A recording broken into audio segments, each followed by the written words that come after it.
은혜 받으실 말씀은 사도행전 3장 1절에서 10절까지의 말씀입니다. 사도행전 3장 1절에서 10절까지 말씀을 다 같이 봉독하겠습니다. 제9시 기도 시간에 베드로와 요한이 성전에 올라갈새 나면서 못 걷게 된 이를 사람들이 메고 오니 이는 성전에 들어가는 사람들에게 구걸하기 위하여 날마다 미문이라는 성전문에 두는 자라. 그가 베드로와 요한이 성전에 들어가려 함을 보고 구걸하거늘 베드로가 요한과 더불어 주목하여 이르되 우리를 보라 하니 그가 그들에게서 무엇을 얻을까 하여 바라보거늘 베드로가 이르되 은과 금은 내게 없거니와 내게 있는 이것을 내게 주노니 나사렛 예수 그리스도의 이름으로 일어나 걸으라 하고 오른손을 잡아 일으키니 발과 발목이 곧 힘을 얻고 뛰어서서 걸으며 그들과 함께 성전으로 들어가면서 걷기도 하고 뛰기도 하며 하나님을 찬송하니 모든 백성이 그 걷는 것과 하나님을 찬송함을 보고 그가 본래 성전 미문에 앉아 구걸하던 사람인 줄 알고 그에게 일어난 일로 인하여 심히 놀랍게 여기며 놀라니라. 아멘. 오순절 성령 강림 사건이 있은 후 예수님의 제자들은 성령으로 충만하여 가는 곳마다 복음을 전했습니다. 어느 날 베드로와 요한이 유대인들이 관습을 따라 제9시 기도 시간에 성전으로 올라가고 있었습니다. 어떤 사람이 성전 미문에 앉아서 구걸을 하고 있었는데 이 사람은 태어날 때부터 그럴 수 없는 사람이었습니다. 그는 먹고 살기 위해서 어쩔 수 없이 구걸을 해야 했습니다. 매일 아침 다른 사람이 업어서 성전 미문에 데려다 주면 하루 종일 길가에 앉아서 오고 가는 사람들에게 도와달라고 손을 내밀어야 했던 것입니다. 그런데 베드로와 요한이 그 사람 앞을 지나갈 때 갑자기 베드로의 마음속에 이 사람이 오늘 일어나서 그럴 수 있다라는 확신이 용솟음을 쳤습니다. 성령께서 베드로에게 지식의 말씀의 은사를 주셔서 그 사람이 일어나 걷게 될 것을 알게 하셨던 것입니다. 그래서 베드로는 안전뱅이에게 우리를 보라고 말했습니다. 그러자 안전뱅이가 베드로를 쳐다보았습니다. 이 사람이 도대체 얼마나 많은 돈을 주려고 쳐다보라고 하나. 그는 생각을 하면서 기대감에 잔뜩 부풀어 올라 두 손을 내밀었습니다. 그런데 베드로가 말합니다. 은과 금은 내게 없다. 잔뜩 기대하고 있다가 돈이 없다는 말을 듣자 마음속에 실망이 꽉 들어찼습니다. 은과 금은 없는 사람이 왜 자기에게 우리를 보라고 하는지 이해할 수가 없었습니다. 그때 베드로가 단호하게 명령을 합니다. 내게 있는 이것을 내게 주노니 나사렛 예수 그리스도의 이름으로 일어나 걸으라. 그리고는 어리벙벙하게 앉아있는 그 사람의 손을 잡아고 일으켰습니다. 그 순간 놀라운 일이 일어났습니다. 성령의 능력이 그에게 임하자 갑자기 무릎이 펴지고 다리에 생기가 돌았습니다. 그는 벌떡 일어나서 구부리고 뭐고 다 집어치우고 걷기도 하고 뛰기도 하면서 하나님을 찬양했습니다. 이 사람은 일시적이고 현실적인 문제를 해결한 것이 목표였는데 성령의 능력으로 근원적인 문제를 해결받은 것입니다. 만약 베드로가 그에게 동전 몇 푼만 주고 그냥 지나가 버렸다면 그날 끼니는 해결했을지 몰라도 걷지 못한다는 근원적인 문제는 해결하지 못하고 평생 길가에 앉아서 구걸하면서 살다가 인생을 마쳤을 것입니다. 여러분, 예수께서 우리에게 오신 것은 일시적이고 현실적인 인생의 문제보다도 영원하고 근원적인 문제를 해결하기 위해 오신 것입니다. 근원적인 문제가 해결되면 현실적인 문제는 자연히 해결되는 것입니다. 나는 이 성경을 읽을 때마다 가슴이 찌릿해지는 것을 느낍니다. 베드로가 은과 금은 내게 없거니와 내게 있는 이것을 내게 준다고 말하는데, 베드로는 자기가 가진 것이 무엇인지를 확실히 알았던 것입니다. 안타깝게도 오늘날 많은 교회와 성도들이 은과 금을 가지고 있는데 예수님의 능력을 사용하지 못한다는 것을 보게 됩니다.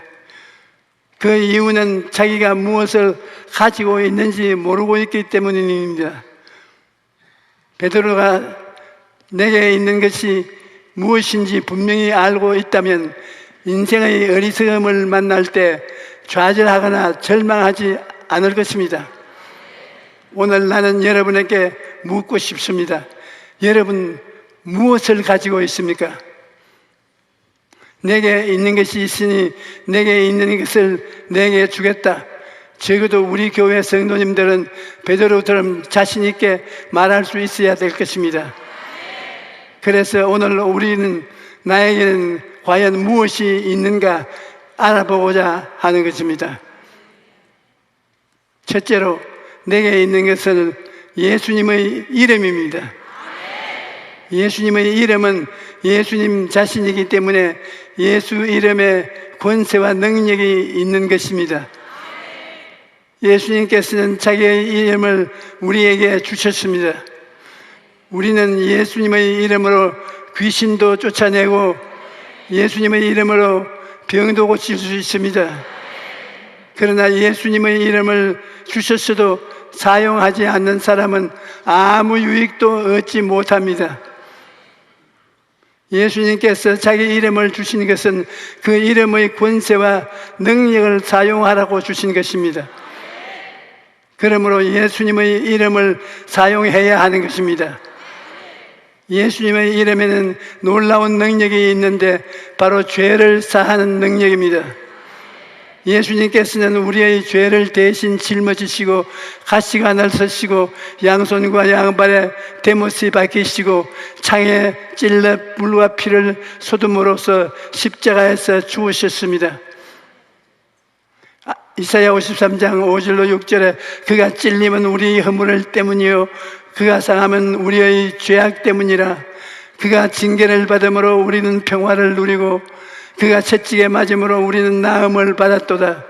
우리는 다 양 같아서 그릇 행하여 각기 제 길로 갔거늘 야훼께서 우리의 모두 죄악을 그에게 담당시키셨도다라고 말씀합니다. 예수님께서 우리 죄를 대신 지고 십자가에서 죽으심으로 죄를 다 청산하셨기 때문입니다. 이제 누구든지 예수 이름을 부르는 자는 죄 사함을 받고 구원을 얻게 되는 것입니다. 우리 교회 성도들 중에 30년이 넘도록 이단 사슬에 매여 있다가 회개한 사람이 있었습니다. 그의 딸이 어머니를 위해 눈물로 기도하고 전도했으나 도무지 딸의 말을 듣지 않았습니다. 그런데 딱 한 번만 교회에 가달라는 부탁에 못 이겨 예배에 참석했다가 예수님의 이름과 그 보혈에 대한 설교를 듣고 그 자리에서 눈물을 펑펑 쏟으면서 예수님을 영접했던 것입니다. 예수님께서 십자가에서 우리 죄를 다 청산하셨기 때문에 우리는 버림을 받아야 마땅함에도 불구하고 한 번도 죄를 안 지은 사람처럼 용서를 받은 것입니다. 예수님의 이름에는 이처럼 놀라운 능력이 있습니다. 또 우리는 예수님의 이름으로 더러운 귀신을 쫓아낼 수가 있습니다. 예수님께서는 믿는 자들에게는 이런 표적이 따르리니 곧 그들이 내 이름으로 귀신을 쫓아내며 새 방언을 말하며 뱀을 집으며 올리며 무슨 독을 마실지라도 해를 받지 아니하며 병든 사람에게 손을 얹은 적 나으리라고 하시더라 약속하셨습니다. 우리 교회에 출석하는 어떤 부부의 간증을 들었었는데 남편이 술만 먹으면 부인을 때리는 것입니다. 참다 못한 부인이 마지막 방법으로 남편에게 철야 예배를 가자고 말했습니다. 그래서 두 사람이 철야 예배를 드렸는데 어떤 집사님이 남편에게 와서 당신 알코올 중독인데 술을 끊지 않으면 곧 죽습니다 라고 말하고 가버렸다는 것입니다. 그 말을 듣고 두려워진 남편이 아내와 기도문에 올라가 7일 금식 기도를 하고 있는데 그 남편이 아내에게 말하기를 내 옆에 검은 사람이 쫓아다니면서 술을 먹으라 하고 아내를 때리라고 한다는 것입니다. 그래서 두 사람이 힘을 합쳐 나사렛 예수 이름으로 귀신을 쫓았더니 귀신이 떠나가고 그날 이후로 술을 딱 끊고 착실한 성도가 되었습니다. 하나님의 기적은 오늘날에도 일어납니다. 오늘날 또 나사렛 예수의 이름으로 귀신을 쫓아낼 수 있는 것입니다. 우리의 힘으로 쫓아내면 귀신이 나갈 리가 없지요. 우리 힘이 아니라 예수 이름의 권세와 능력을 사용하기 때문에 귀신이 쫓겨나가는 것입니다. 그것만이 아닙니다. 우리는 예수 이름으로 병을 치료할 수 있는 것입니다. 언젠가 대만에서 복음을 증거할 때 신유기도가 끝나온 후 간증 시간에 어떤 부인이 엑스레이 2장을 가지고 나와서 그리고 간증하기에 코에 중한 병이 있었는데 병원에서 의사들이 도저히 고칠 수 없다고 했는데 예수님의 이름으로 눈 깜짝 사이에 나아버렸다는 것입니다. 그래서 엑스레이를 가지고 나와서 사람들에게 간증하는 것을 보았습니다. 그런데 그분이 전문가인 의사가 마침 집회에 참석했다가 나를 붙잡고 하는 말이 당신 가짜가 아니죠? 진짜죠? 그러는 겁니다. 그리고 내가 쓴 4차원 영성을 손에 들고 이게 거짓말 아니고 참말이죠? 또 그렇게 묻습니다. 그래서 내가 거짓말 같으면 안 읽으면 되지 않겠느냐? 내가 뭐 할 일이 있어서 거짓말을 하고 되겠느냐? 그렇게 대답을 했습니다. 그런데 다음날 아침 식사를 하고 있는데 그 의사가 찾아와서 하는 말이 나는 이비인후과 전문이다. 의학적으로는 그 병은 그렇게 순간적으로 나올 수가 없는 병인데 순식간에 낫는 것을 보고 너무나 믿기지 않아서 진짜인가 자꾸 물어본 것이다. 그렇게 말했습니다. 그리고 나서 그 사람이 완전히 예수 믿는 사람으로 변화된 것입니다. 예수 그리스도는 어제나 오늘이나 영원토록 동일하십니다. 예수님은 오늘 또 육체의 병을 고쳐주시고 마음의 병을 고쳐주시고 생활의 병을 고쳐주시는 것입니다. 예수님은 오늘 이 시간에도 여러분의 병을 고치려 하시고 계신 것입니다. 하나님께서는 너는 내게 부르짖어라 내가 내게 응답하겠고 내가 알지 못하는 크고 은밀한 일을 내게 보이리라고 말씀하고 계시는데 대다수의 사람들이 약간 기도하다가 포기해버리고 맙니다. 그러나 예수 이름에 하나님의 치료의 능력이 있다는 것을 진짜로 알면 목숨을 걸고 하루도 좋고 한 달도 좋고 매달리는 것이 좋은 것입니다. 그럴 때 기적이 일어나는 것입니다. 귀신을 쫓아낼 때도 마찬가지입니다. 한두 번 쫓아내서는 귀신이 나가지 않습니다. 나가는 것이 자기의 멸망이므로 귀신도 안 나가려고 끝까지 발버둥을 칩니다.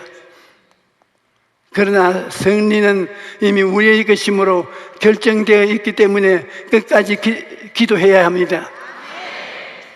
또 우리는 예수의 이름의 능력으로 가난과 저주에서 해방될 수 있는 것입니다. 예수 믿고 난 다음에 천국만 가는 것이 아닙니다. 우리는 예수 믿고 이 땅에 사는 동안 영혼이 잘됨같이 범사에 잘되고 강건한 삶을 살 수 있는 것입니다. 하나님께서 에덴을 지으셨을 때 헐벗고 굶주림을 만들지 않았습니다. 이것은 아담이 마귀의 말을 듣고 하나님을 반역함으로 말미암아 땅의 저주를 받아 우리 삶에 가난과 저주가 들어온 것입니다. 그런데 예수님이 우리를 위하여 저주를 받은 바 되사 율법의 저주에서 우리를 속량하기 때문에 예수님의 피를 믿으면 아브라함의 복을 받는 삶을 살 수가 있는 것입니다. 뿐만 아니라 우리는 예수님의 이름으로 죽음도 이길 수 있습니다. 이 땅에 태어난 사람은 누구나 육신의 죽음을 맞이합니다. 하지만 예수님을 믿는 사람에게는 죽음이 끝이 아닙니다. 예수님께서는 나는 부활이요 생명이니 나를 믿는 자는 죽어도 살겠거라고 말씀하셨습니다. 그러므로 예수 믿는 사람은 육신의 죽음이 끝이 아니라 새로운 시작인 것입니다. 히브리서 2장 15절에 예수님이 오신 것은 죽기를 무서워함으로 한평생 매여 종로로 다는 모든 자들을 놓아주려 하셨으며 말씀하십니다. 그러므로 우리는 더 이상 죽음을 무서워하지 않고 부활과 영생을 소망을 안고 살아갈 수 있는 것입니다. 여러분, 예수님이 이름을 가볍게 생각하지 마십시오. 예수님의 이름은 하나님 아들의 이름이요 그 속에 십자가에서 몸짓고 피 흘린 모든 공로가 들어있으며 그 속에 오중복음과 삼중축복이 들어있는 것입니다. 둘째로 내게 있는 것은 성령입니다. 여러분, 인생에 있어서 가장 무서운 것 중 하나는 고독입니다. 오늘날 많은 사람들이 먹고 사는 문제는 해결했을지 몰라도 고독이라는 문제를 해결하지 못해서 우울증에 걸리고 많은 고통을 당합니다. 가족이나 친구들이 함께 있어도 그들이 나를 이해하지 못한다면 고독한 것입니다. 그러나 예수님을 믿는 사람은 외롭지 않습니다. 예수님께서는 십자가에 달리시기 전 내가 아버지께 구하겠으니 그가 또 다른 보혜사를 너에게 주사 영원토록 너희와 함께 있게 하시니 그는 진리의 영이라 세상은 능히 그를 받지 못하나니 이는 그를 보지도 못하고 알지도 못함이니라. 그러나 너희는 그를 아나니 그는 너희와 함께 거하심이요 또 너희 속에 계시겠음이라고 약속하셨습니다. 그리고 죽으시고 부활하신 후 약속하신 대로 성령을 보내주신 것입니다. 성령님은 우리와 영원히 함께 하십니다. 우리를 홀로 두지 않는다는 것을 알아야 합니다. 이제 우리의 인생에는 나 혼자는 없습니다. 언제든지 성령께서 함께 하시는 것입니다. 여러분, 항상 이것을 생각하고 고백하십시오. 성령님이 나와 함께 계신다. 나는 혼자 인생을 살지 않는다. 성령님과 함께 인생을 산다. 그러므로 나는 할 수 있다. 여러분, 혼자 인생을 사는 것이 아니고 성령님이 함께 계시니 무엇이든 할 수 있습니다. 전도서 4장 12절에 한 사람이면 패하겠거니와 두 사람이면 맞설 수 있었나니 세 겹실은 쉽게 끊어지지 아니하느니라고 말씀합니다. 아무리 힘든 일도 여럿이 함께 하면 넉넉히 이겨내는 것입니다. 사람이 함께해도 이처럼 힘을 얻는데 하물며 성령님이 함께 하신다면 우리가 못할 것이 없는 것입니다. 셋째로 우리는 예수님의 이름으로 성령님의 능력을 의지하여 다른 사람들을 일으켜 세워줄 수 있습니다. 오늘날 우리 주변을 돌아보며 수많은 사람들이 절망이라는 길가에 주저앉아 있습니다. 성전 미문에 앉아있던 사람은 다리를 사용할 수 없었기 때문에 가고 싶은 곳에도 못 가고 하고 싶은 일도 못하고 오도 가도 못하고 앉아 있어야 했습니다. 그러나 다리를 쓰지 못하는 사람만이 안진뱅이가 아닙니다. 오늘 수많은 사람들이 죄의 사슬에 매여서 불의와 더러움에 매여져서 질병에 매여져서 가난에 매여져서 죽음에 매여져서 오도 가도 못하고 절망의 자리에 주저앉아 하루하루를 살아가고 있는 것입니다. 갖가지 문제에 매여져서 날마다 다람쥐 쳇바퀴 돌듯이 살아가는 모든 인생이 안진뱅이인 것입니다. 안진뱅이는 혼자 움직일 수 없는 사람입니다. 그러므로 혼자 살아갈 수 없습니다. 누군가의 도움이 필요한 것입니다. 안진뱅이로 살아가던 우리가 예수님의 이름으로 일어나 걷고 뛰게 되었으니 이제는 우리가 다른 이들을 향하여 손을 내밀어야 합니다. 우리에게 은과 금은 없습니다. 하지만 우리에게는 예수님의 이름이 있는 것입니다. 그러므로 절망으로 주저앉은 사람들에게 다가가 은과 금은 내게 없거니와 내게 있는 것으로 내게 주노니 나사렛 예수 그리스도의 이름으로 일어나라 걸으라. 그렇게 복음을 선포하고 복음의 능력으로 그들을 일으켜 세워야 하는 것입니다. 구세군 창시자인 윌리엄스 부스에게 당신의 전도 비결은 무엇입니까? 라고 물었을 때 그는 이렇게 대답했습니다. 어느 날 런던의 빈민가를 보았을 때 가슴이 뜨거워지면서 눈물이 쏟아졌습니다. 그리고 내게 금과 은은 없었지만 나의 전부인 그리스도를 전하여 주리라고 생각하던 순간부터 전도의 능력이 나타났습니다.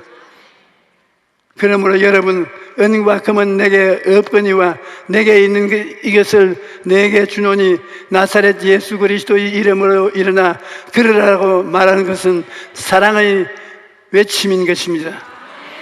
나면서부터 안진뱅이였던 사람이 일어나 걷기를 바라는 베드로의 사랑의 외침이 그를 온전하게 회복시키려는 하나님의 사랑의 외침이었던 것입니다. 베드로와 요한은 하나님의 사랑의 통로로 쓰임을 받았던 것입니다. 우리도 죄와 더러움과 질병과 저주와 죽음 때문에 절망의 길에 앉아있던 사람들에게 하나님의 사랑의 통로가 되어야 합니다. 그들에게 복음을 전하고 예수 그리스도의 이름으로 그리스도의 손을 잡고 이렇게 교회에 데리고 와서 새로운 인생을 살도록 도와주어야 하는 것입니다. 그것이 하나님이 우리에게 원하시는 사랑의 삶입니다. 교회가 구제사역을 하는 것은 그들의 일시적이고 현실적인 문제를 해결해 주는 것으로서 참으로 귀한 사역입니다. 하지만 교회의 사명은 거기서 끝나는 것이 아닙니다. 그들이 예수님을 만나고 근원적이고 영원한 문제를 해결할 수 있도록 복음을 전파해야 하는 것입니다. 오늘날 이 땅을 살아가는 모든 인생에게 예수님이 필요합니다. 우리는 가는 곳마다 인생의 근원적이고 영원한 문제를 해결하시는 예수님을 전해야 합니다. 오늘 오신 여러분 모두가 예수님을 만나고 예수 이름으로 절망의 자리에서 일어나시기를 바랍니다. 뿐만 아니라 주변을 돌아보아 절망의 자리에 주저앉은 사람들을 예수 이름으로 일으켜 세우는 복된 삶을 살아가시기를 주님의 이름으로 간절히 축원합니다. 할렐루야.